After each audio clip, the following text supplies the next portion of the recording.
ശബരിമലയിലെത്തുന്ന തീർത്ഥാടകർക്ക് വിശ്വാസം കൊണ്ട് പ്രധാനവും കാഴ്ച കൊണ്ട് മനോഹരവുമാണ് ഉരക്കുഴി.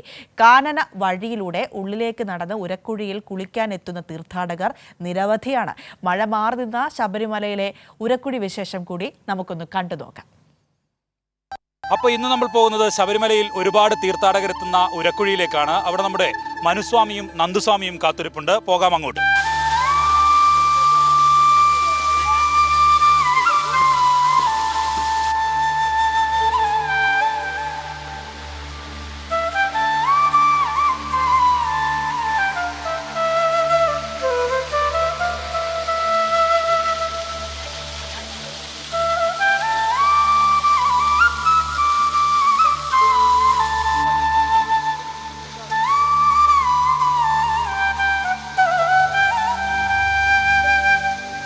കാട്ടാനകളുടെ മേട്ടിൽ കരിമുലിയുടെ കേട്ടു.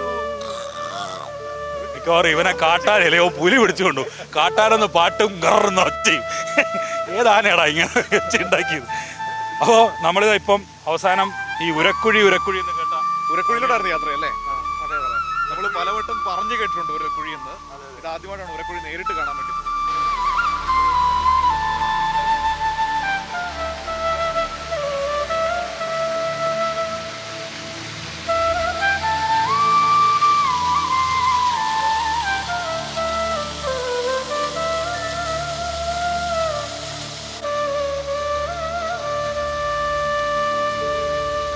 സാധാരണ പറഞ്ഞു കേട്ടതോ അല്ലെങ്കിൽ ദൃശ്യങ്ങളിലൊക്കെ കണ്ടതോ പോലെയല്ല. ഇന്ന് 2 ദിവസം തുടർച്ചയായി മഴ പെയ്തുകൊണ്ട് നല്ല വെള്ളമുണ്ട്, നല്ല വെള്ളച്ചാട്ടമാണ്.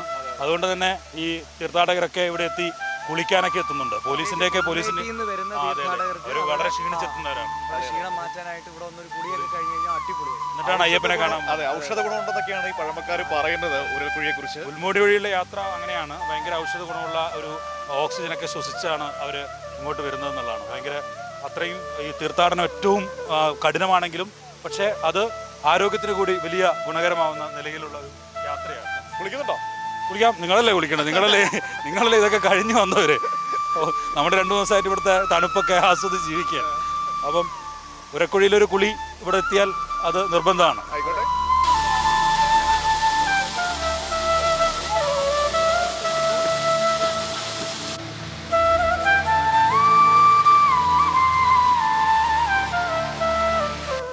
നമ്മൾ ഈ ഉരക്കുഴി എന്ന് കേട്ടു. അതിൻ്റെ കുറേ ചരിത്രങ്ങളൊക്കെ മനസ്സിലാക്കിയിട്ടുമുണ്ട്.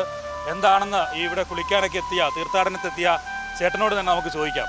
ചേട്ടാ, ഈ ഉരക്കുഴി എന്ന് പറഞ്ഞാൽ ഉരുള് പോലത്തെ കുഴി, ആർക്കും ഇറങ്ങിച്ചെല്ലാവുന്ന ഉരുള് പോലത്തെ കുഴിയാണത്. തീർത്ഥാടകർ വന്ന് ഈ തീർത്ഥാടന കാലത്ത് സ്നാനം നടത്താൻ ഇവിടെ വളരെയധികം ആൾക്കാർ എത്തിച്ചേരുന്നുണ്ട്. പിന്നെ അതിനകത്ത് അയ്യപ്പൻ ഇറങ്ങി കുളിച്ചതായിട്ടുള്ള ചരിത്രമൊക്കെ പറയുന്നുണ്ട്. അങ്ങനെയാണ് അതിൻ്റെ ഐതിഹ്യം അല്ലേ? അതിനകത്ത് അയ്യപ്പൻ വന്ന് സ്നാനം നടത്തിയതായിട്ടൊക്കെ ഉണ്ട് പറയുന്നുണ്ട്. അപ്പോൾ ഉരക്കുഴിയിൽ ഞാനും മനുവും നന്ദുവും ഒക്കെ കുളിക്കാൻ പോവാണ്. എങ്ങനെയുണ്ട് ഇതിൻ്റെ തണുപ്പെന്നൊക്കെ ആദ്യം ഒന്ന് അറിയട്ടെ. ഇവിടെ കുളിക്കുന്നവരോട് ചോദിക്കാം. ഒരു മിനിറ്റ് ഒന്ന് ഇങ്ങോട്ട് വരുമോ? തൊടാൻ പറ്റുമോ? തണുപ്പാണോ? നല്ല തണുപ്പുണ്ട്. എങ്ങനെയുണ്ട് തണുപ്പ്? നല്ല തണുപ്പാണ്. ഇവിടെ ആദ്യമായിട്ട് ഇതിൽ വരുന്നത്. എന്തായാലും നല്ല തണുപ്പാണ്. അത് തന്നെയാണ് ഇവിടുത്തെ ഇപ്പോഴത്തെ പ്രത്യേകത. നമുക്ക് കുളിച്ച് തന്നെ അറിയാം വിശേഷം.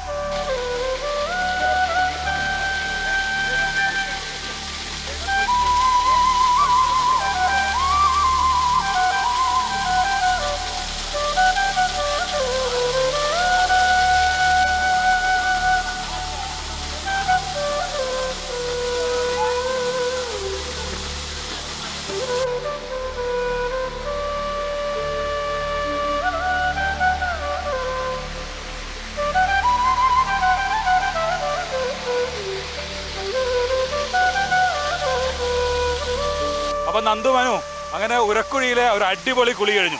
ബാക്കി എങ്ങനെ? ബാക്കി ഗംഭീരം. പറഞ്ഞ് കേട്ടറിഞ്ഞ ഉരൽക്കുഴി കണ്ടനുഭവിച്ചറിഞ്ഞു. അതിമനോഹരമായ ശബരിമല യാത്ര, സ്മരണീയമായ ശബരിമല യാത്ര, അങ്ങനെയാണ് വിശേഷിപ്പിക്കേണ്ടത്. അപ്പോൾ നിങ്ങൾക്ക് ശബരിമല യാത്രയും എനിക്കും സജു കാഞ്ഞിരംകുളത്തിനും ഇതൊരു ഡ്യൂട്ടി യാത്രയും.